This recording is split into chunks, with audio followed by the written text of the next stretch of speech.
Hello, ako po si Paterno Esmaquel at ito ang Newsbreak Chats.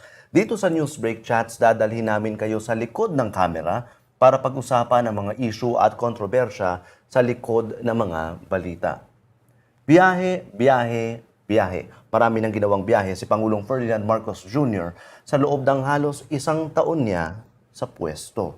Pero ang tanong pa rin ng marami, sa kabila ng maraming mga biyaheng ito, saan lumulugar ang Pangulong Marcos pagdating sa foreign policy? Makakasama natin ngayon para pag-usapan ng issue na ito ang ating Malacanang reporter na si Bea Cupin. Welcome back to Newsbreak Chats, Bea. Hello, Paterno. So, Bea, pag-uusapan natin dito sa episode na ito yung ginawa mong in-depth report, napaka-interesting na in-depth report 3 weeks ago. Ang title ay Manila in the Middle, Marcos Navigates Upside in PH-US Relations.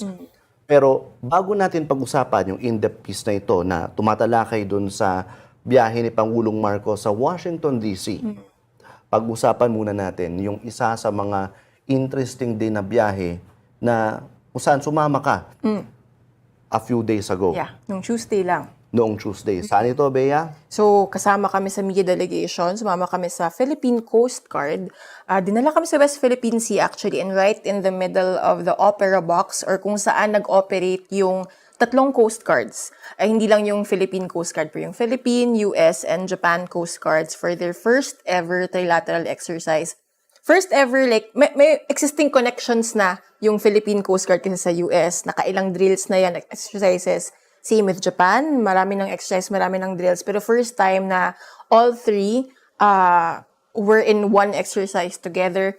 And connected rin to obviously dun sa visit to Washington and even to an earlier visit to Japan noong February 2023. At ang bilis nga nag-materialize nitong trilateral exercises. So anyway, yung just briefly lang about the trip to mga 15 nautical miles kami from the coast of Bataan. So we were well within the West Philippine Sea. 50 nautical miles, ilang oras na biyahe yan sa dagat. Galing Manila kasi kami. So mga 4 hours na nag-coast guard for a day kami.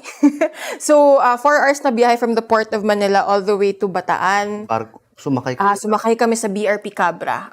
Ito ay isang 44-meter MVVR ng it's a smaller boat ng Philippine Coast Guard. Siguro mga 60 kami na media na sumama. Hindi ba nakakasuka doon? Titiis ganda mo na lang yung biyahe I mean, yes, lalo na pagdating mo sa open sea, wino-warn naman kami, sinasabihan kami ng Coast Guard na, oy, mag-ano na kayo kasi nasa open sea na tayo. Tapos then Plastic kayong dala-dala? May mga plastic na dala. Ano ba yung plastic mo? Hindi, sa awa ng Diyos. Pero nag-utilize tayo ng Bonamin at ng prayers at ng efficacent oil from time to time. So, interesting siya. Bukod sa experience of just going to the West Philippine Sea from Manila, medyo malayong biyahe din yun. But just to witness yung, it's such a fancy word, interoperability ng tatlong Coast Guards. Bakit to important? In case of a situation which the Coast Guard will not spell out, pero kung in case kailangan magtulungan yung tatlong Coast Guards na yun, parang practice to.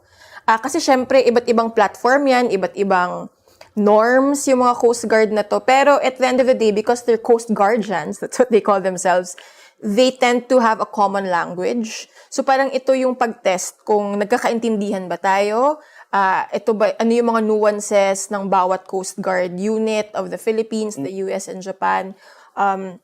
So yun, yung Japan boat, si Akutsushima, medyo closer siya. Yung the Stratton, the boat of the US Coast Guard, it's one of their bigger cutters actually. 75 days yung biyahe niya all the way from Alameda, California to the port of Manila. Granted, may binisita silang ports in between, one of them Japan. Pero yun, parang it took 75 days for the Stratton to reach Manila for the exercises. Paano ka nakasama dito, Bea? Well, the Coast Guard is actually, that's one thing also. The Coast Guard parang is very open as long as it's safe to bring media, to bring personnel into these activities. They do bring us. Actually, hindi lang naman isang araw yung activity. Nagsimula siya nung June 1 to 7. Pero yung first few days, parang kumbaga fellowship opportunities. Nag-basketball game. Ang tatlong Coast Guards. Meron ding discussions on women specifically in this Coast Guards. And then, sa Tuesday and Wednesday, doon nagka-drills. Isang drill lang yung pinakita sa amin kasi if we witnessed pa the other 2 drills, sobrang late na nun for us to return to Manila. Kasi it was just an 18-hour trip probably, 18-20 hours to and from Manila. We went to the Opera Box and then back to Manila. So anong pinaka-takeaway mo dyan sa biyaheng dagat nyo na yan? It's interesting to see yung in action yung the Coast Guard as the face of the Philippines' efforts in asserting its rights in the South China Sea, in the West Philippine Sea. And more importantly, how important our allies are.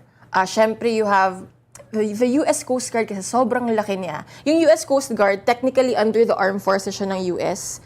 Pero in times of peace, which is now, it's under the Homeland Security. So talagang technically yung mandate niya is yung borders ng US. Pero part of US interest, national security nila is also to engage with their partners.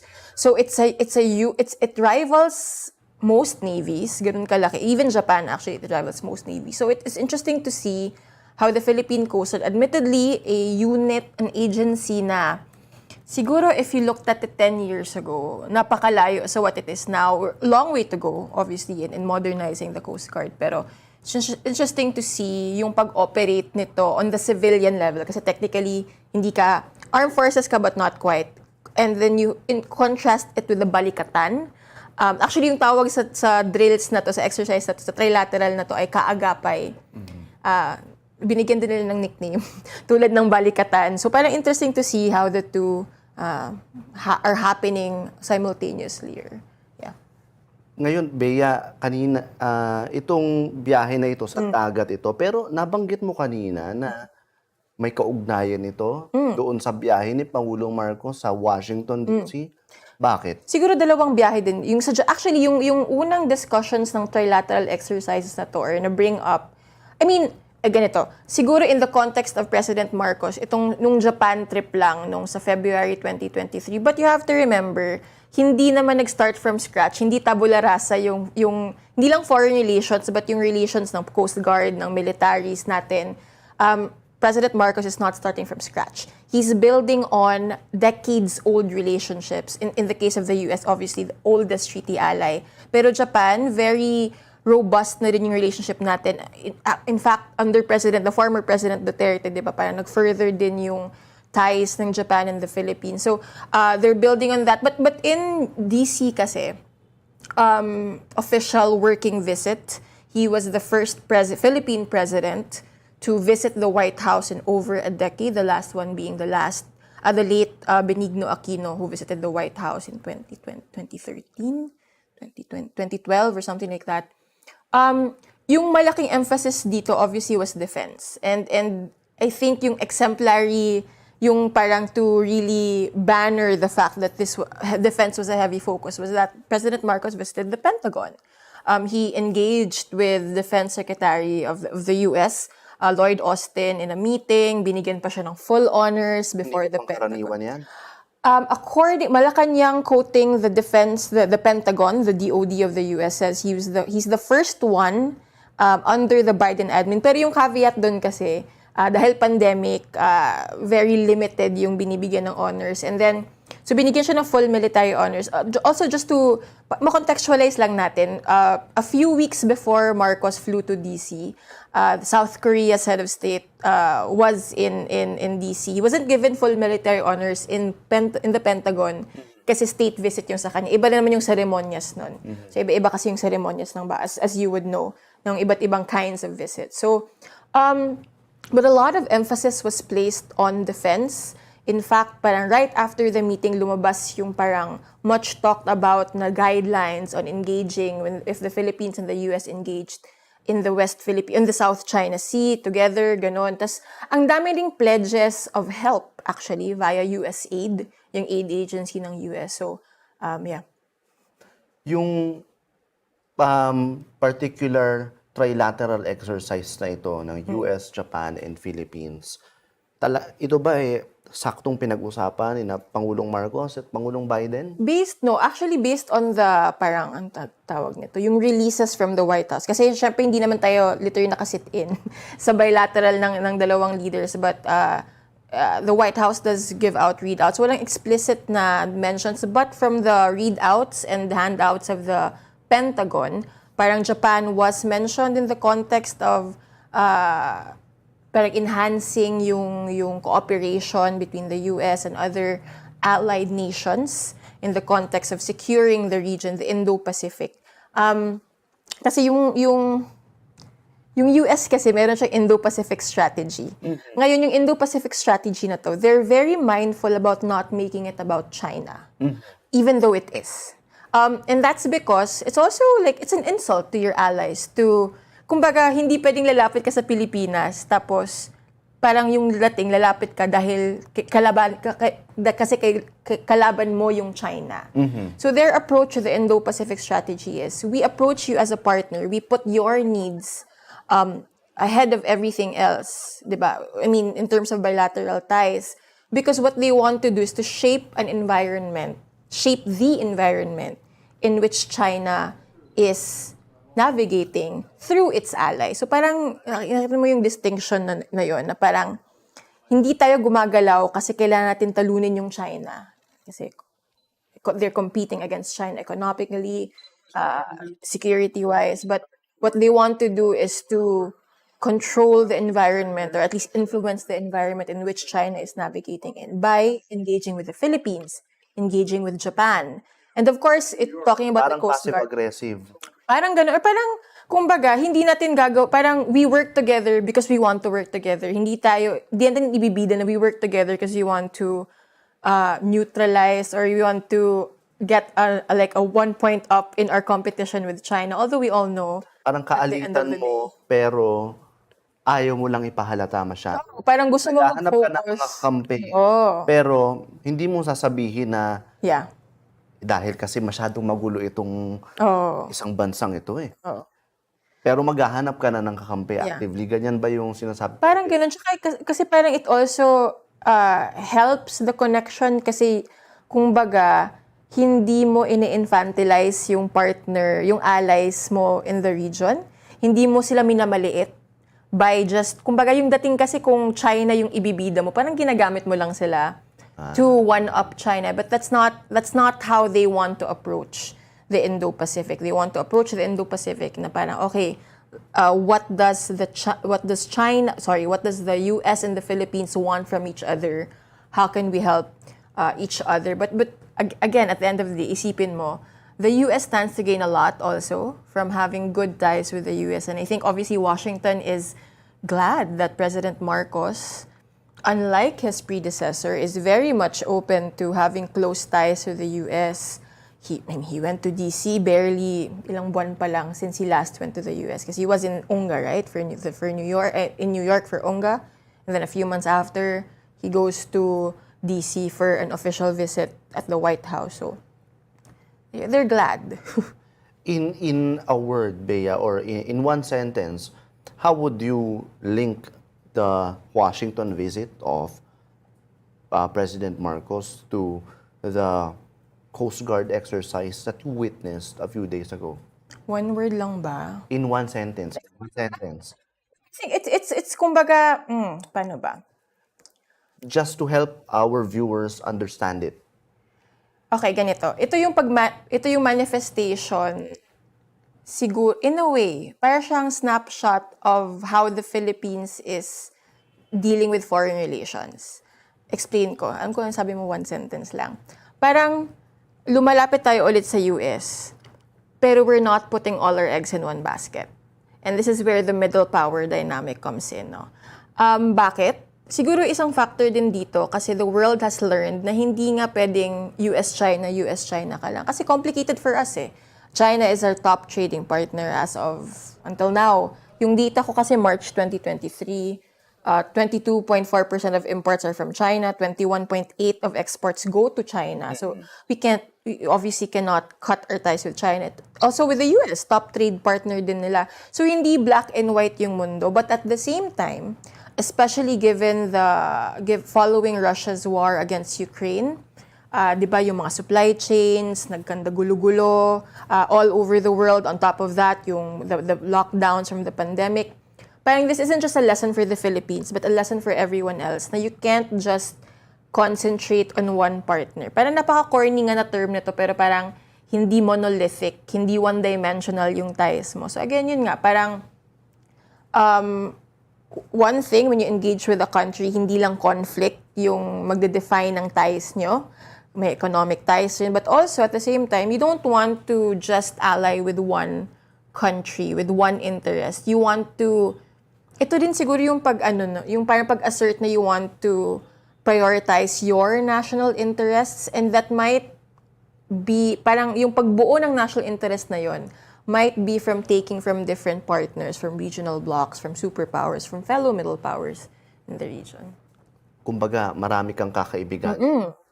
Para kung, God forbid, pumalya yung isa, hindi ka maiiwan sa ere. You have another ally to turn to.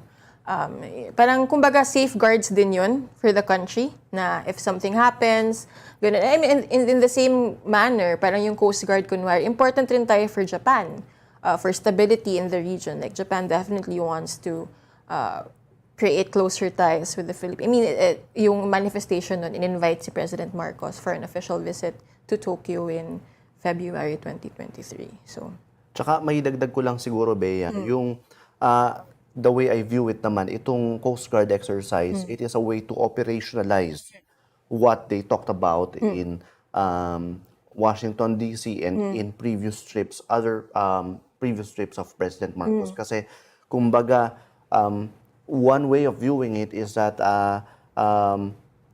defense is how foreign affairs is seen on the ground. Kumbaga kasi, ang tatanungin ng mga tao kapag nakikipag-ugnayan ang mga leader sa isa't isa, usap-usap lang yan, panailaway lang yan mapapanis lang yan. Pero yung mga pag-uusap na yan, makikita mo yan at work. Kapag nakita mo nang gumalaw yung mga sundalo, kung makita mo yung mga barko, yung tabi-tabi. mga barko, yung mga Coast Guard, then dyan mo makikita yung mga pinag-usapan nila. Although, I would credit not just President Marcos for this. Because yung mga usapan sa Washington, hindi naman Pangulo lang ang gumagawa. Sinong gumagawa, Bea? The DFA. And it's not just the DFA under Marcos, obviously. This is like decades of not plantilla, of career diplomats. Some of them kahit hindi fancy title yung hawak nila, diba? These are like talagang yung vice consuls who are like constantly engaging with their counterparts in the Pentagon, in Washington, D.C. Sa defense side naman, engaging with people in the Pentagon in the context of the of the U.S.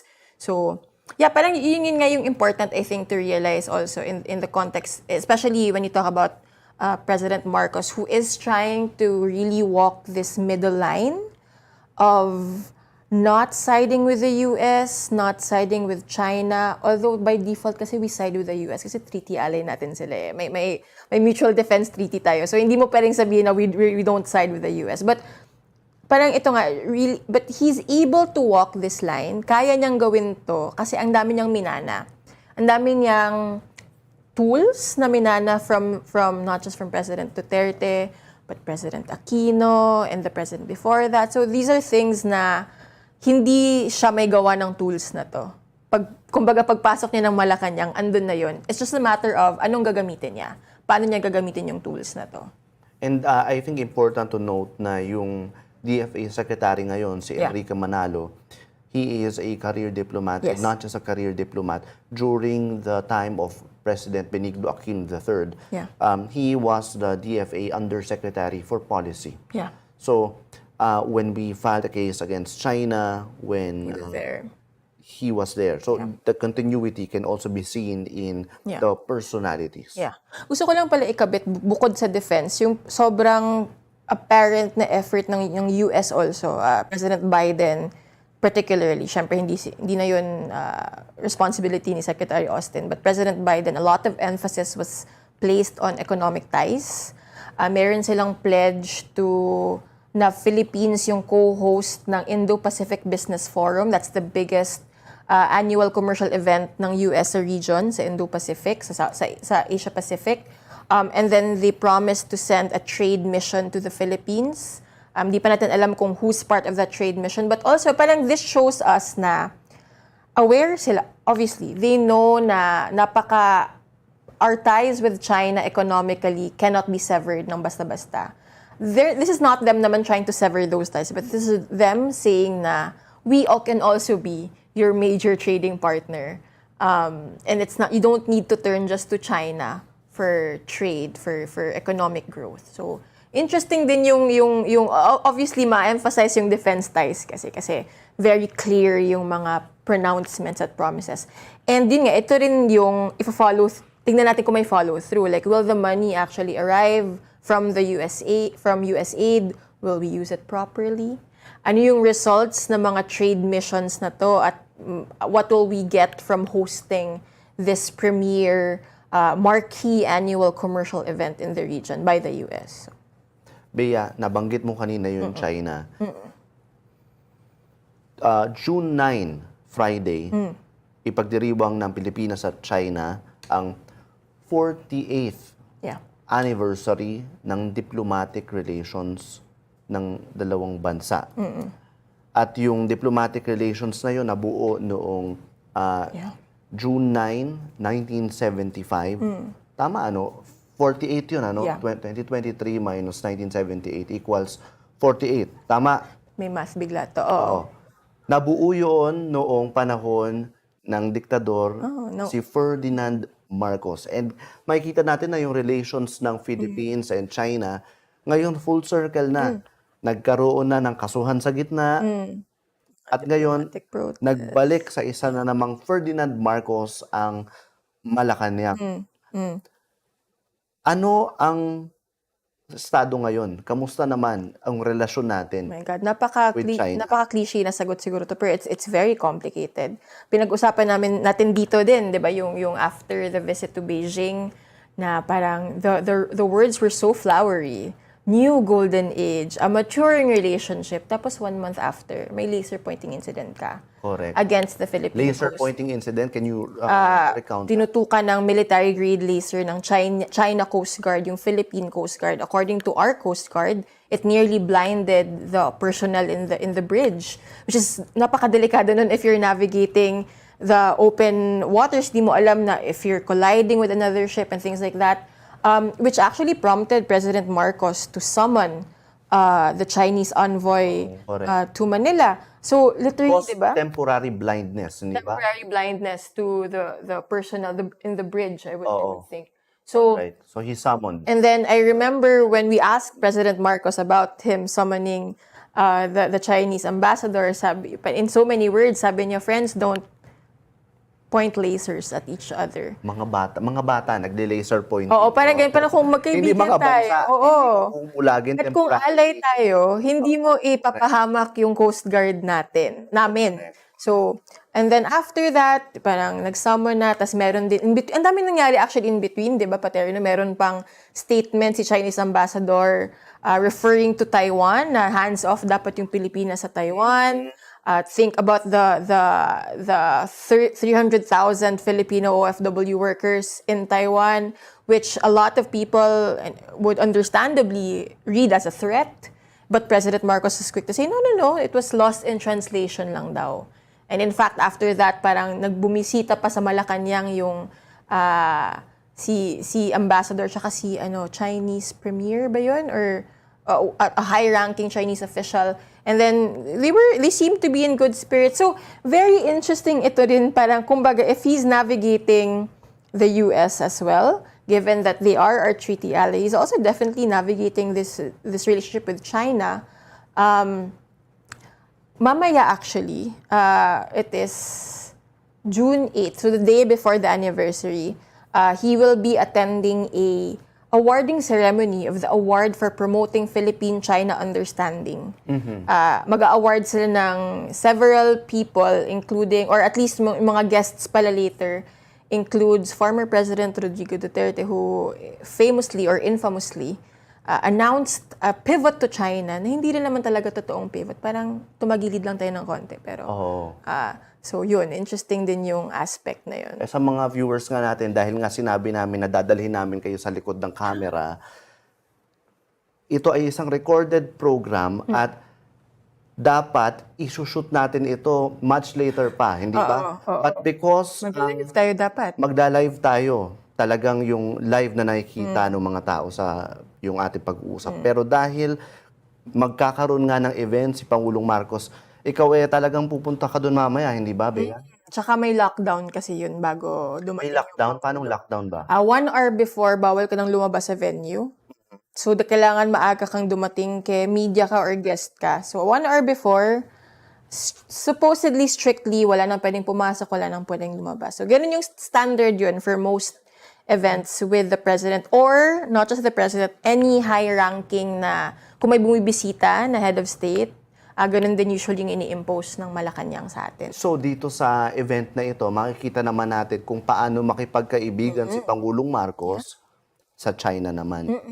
Tsaka kung makita mo, actually, ito, lihis na to sa Malacanang itself, no? But China has very good... Anong oras exactly magkasalita si Pangulong Marcos? Early evening pa. Early evening? Early evening. Early evening of Thursday, June 8. June 8. Kung tignan mo rin pala, beyond Malacanang, China has very good ties with Ilocos Norte, the home province of President Marcos. Recently, I think, yung pamangkin niya, si Governor Manotoc, flew to Beijing or may bumisita from Beijing to engage with the provincial officials of Ilocos Norte. So interesting din yung ganung aspeto na hindi lang mismo yung pangulo but the clan of the president has very good or are developing these good ties with China With as well. style ng China yan. Kasi nung panahon ni Pangulong Duterte, naaalala ko, bumisita si then Foreign Minister of China, Wang Yi, sa Davao.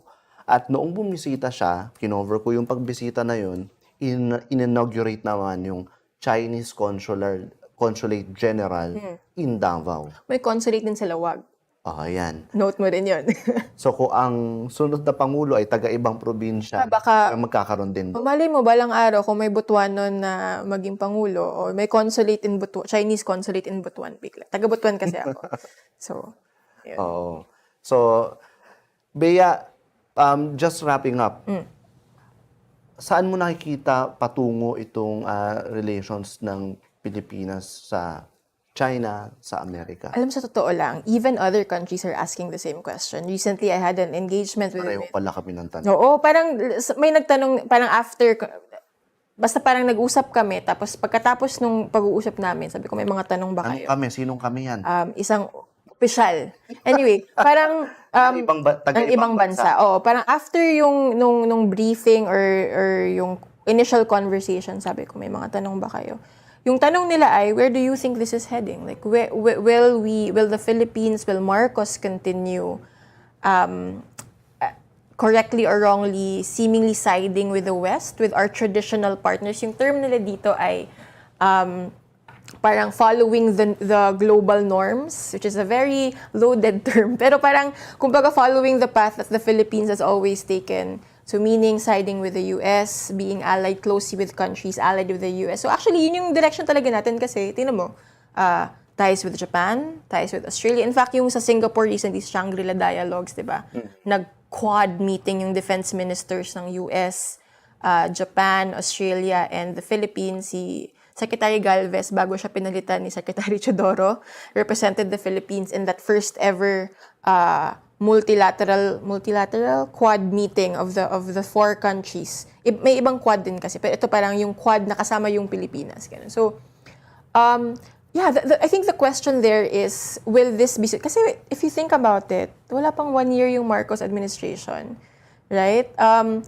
Maraming nangyari, but at the same time, again, mabilis yung pangyayari kasi naman he's not starting from scratch. He's building on existing relationships from previous presidents, previous DFA officials working on these ties. So, kumbaga, because these ties exist, and even under Duterte, di ba, na medyo cold yung Philippines towards Washington, those ties were never broken. Medyo lie low lang sila. So when Marcos comes in and says, hey, I cannot imagine a future of the Philippines without the US, everyone was ready na, okay, game. Ganyan. We continue where we started. Even the EU, di ba? Ngayon, they're talking about reopening talks for the free trade agreement between the EU and the Philippines na nag-stall under President Duterte or nag-stop around that time. So, these people were just ready. Pero yung tanong natin, will this follow through? And I think there's one indicator is if they will follow through with their promises economically. Maraming pledges from USAID, private businesses. Ultimately kasi the Biden administration, for example, can convince naman private businesses, di ba, na parang, no. Like the Philippines they can help facilitate that. The Trade Department of the US can help facilitate that. So we'll see if it'll follow through. Bukod dun sa USAID pledges, like, will we see US investors coming to the Philippines? Same on China's part. Meron din silang pledges ng in the billions, right? Na under Duterte, wala nga hindi nag-follow through. So we'll see now, like, will you follow through this time your promises kay President Marcos? Same goes with all the other countries. Kumbaga, first year of Marcos, after this, we'll see if those pledges follow through and then maybe recalibrate to see where this goes. Kasi again, yung relationship na to, hindi lang kasi siya defense eh. Malaking aspect talaga dito yung economic ties. Correct. And not to mention the pressure on President Marcos and his administration to actually come home with investments. Again, as you mentioned, napakadami niyang biyahe. Diba? And all of his travels, yung justification is always, we will bring home investments. Sa totoo lang, ang foreign affairs and security, kung isa-summarize ko yan, dalawang bagay lang ang bottom line kung gumagana yung foreign affairs talks na yan at yung mga biyahe na yan. Saan napunta ang pera? Saan napunta ang mga baril? And on that note, we can wrap up our conversation. Thank you, Bea. And sinabi ni Bea kanina na yung tanong ko, saan ba papunta lahat ng ito? Where are we headed? Tanong din yan ng maraming bansa sa rehiyon. At siguro tanong ko rin yan para sa inyo. Where are we headed? Feel free to reach out to us, desk@rappler.com, and si Bea, makikita niyo siya sa Twitter, @Bea Cupin. Yeah. Kung meron kayong mga thoughts, kung gusto niyo sumali sa conversation, kung meron kayong mga story ideas, feel free to reach out to us. Ako po si Paterno Esmaquel. Maraming salamat sa inyong panonood.